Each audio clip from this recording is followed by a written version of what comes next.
ನಮಸ್ತೆ friends, welcome to ಸಂತುಷ್ಟ ಭೋಜನ. Friends, ಬಹಳಷ್ಟು ಜನಕ್ಕೆ ಎಗ್ ರೈಸ್ ಅಂದರೆ ತುಂಬಾ ಇಷ್ಟವಾದಂತಹ ಒಂದು ರೆಸಿಪಿ ಅಂತಲೇ ಹೇಳ್ಬೋದು.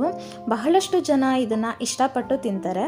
ಆದರೆ ಯಾವತ್ತಾದರೂ ನೀವು ಗ್ರೀನ್ ಎಗ್ ರೈಸ್ನ ತಿಂದಿದ್ದೀರಾ ಅಥವಾ ಮನೆಯಲ್ಲಿ ಯಾವತ್ತಾದರೂ ಗ್ರೀನ್ ಎಗ್ ರೈಸ್ನ ಮಾಡಿದ್ದೀರಾ? ಸೊ ನಾನಿವತ್ತು ನಿಮಗೆ ಈ ಗ್ರೀನ್ ಎಗ್ ರೈಸ್ನ ಯಾವ ರೀತಿ ಮಾಡೋದು ಅಂತ ಹೇಳ್ಕೊಡ್ತಾ ಇದ್ದೀನಿ.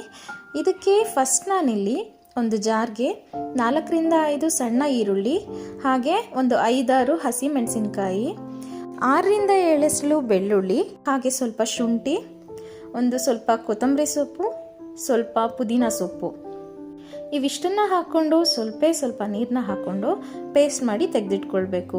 ನೋಡಿ, ಈ ರೀತಿ ಪೇಸ್ಟ್ ಆದ ನಂತರ ಇದನ್ನು ನಾವು ಸೈಡ್ಗೆ ಎತ್ತಿಟ್ಕೊಳ್ಬೇಕು.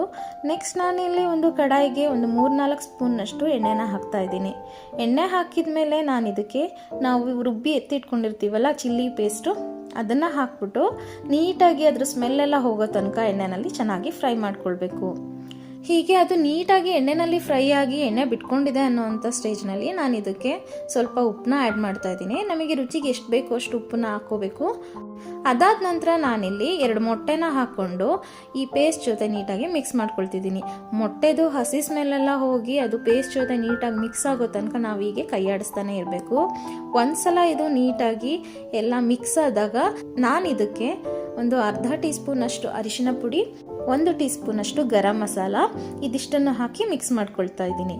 ಇದೆಲ್ಲ ಮಿಕ್ಸ್ ಆದ ನಂತರ ನಾವು ಇದಕ್ಕೆ ಎಷ್ಟು ಬೇಕೋ ಅಷ್ಟು ಅನ್ನನ ಹಾಕ್ಕೊಂಡು ರೆಡಿ ಮಾಡ್ಕೊಳ್ಬೋದು.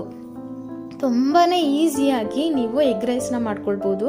ಮನೆಯಲ್ಲಿ ನಿಮಗೆ ಅಡುಗೆ ಮಾಡೋಕ್ಕೆ ಮೂಡಿಲ್ಲ ಅಂದಂಥ ಟೈಮ್ನಲ್ಲಿ ಏನೂ ತರಕಾರಿ ಹೆಚ್ಚದೆ ಏನು ಮಾಡದೆ ಈಸಿಯಾಗಿ ಟೇಸ್ಟಿಯಾಗಿ ಏನಪ್ಪ ಮಾಡ್ಕೊಳ್ಳೋದು ಅನ್ನೋವಂಥ ಟೈಮ್ನಲ್ಲಿ ಕೇವಲ 2ರಿಂದ 3 ಮೊಟ್ಟೆ ಇದ್ದರೆ ಸಾಕು, ಸಖತ್ ಟೇಸ್ಟಿಯಾಗಿರುವಂತಹ ಈ ಗ್ರೀನ್ ಎಗ್ ರೈಸ್ನ ಮಾಡ್ಕೊಬೋದು. ಸ್ಪೆಷಲಿ ಬ್ಯಾಚುಲರ್ಸ್ಗಂತೂ ಇದು ತುಂಬಾ ಈಸಿಯಾದ ರೆಸಿಪಿ ಅಂತ ಹೇಳ್ಬೋದು. ಹಾಗೆ ಮನೇಲಿಯೂ ಕೂಡ ನಾವು ಇದನ್ನು ಈಸಿಯಾಗಿ ಮಾಡಿಕೊಂಡು ಮನೆಯವರೆಲ್ಲ ಇಷ್ಟಪಟ್ಟು ತಿನ್ಬೋದು. ಹಾಗೆ ಕ್ವಿಕ್ಕಾಗಿ ಕೂಡ ಆಗುತ್ತೆ. ಒಂದ್ಸಲ ನೀವು ಮನೆಯಲ್ಲಿ ಟ್ರೈ ಮಾಡಿ ನೋಡಿ, ಖಂಡಿತವಾಗ್ಲೂ ನೀವೇ ಇಷ್ಟಪಡ್ತೀರಾ.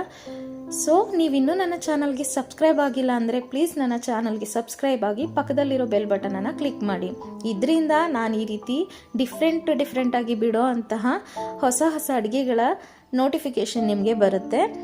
ನಿಮಗೆ ಈ ವಿಡಿಯೋ ಇಷ್ಟ ಆಯಿತು ಅಂದರೆ ನನ್ನ ಚಾನಲ್ಗೆ ಪ್ಲೀಸ್ ಸಬ್ಸ್ಕ್ರೈಬ್ ಮಾಡಿ, ಹಾಗೆ ಒಂದು ಲೈಕ್ ಬಟನನ್ನು ಕೊಡಿ.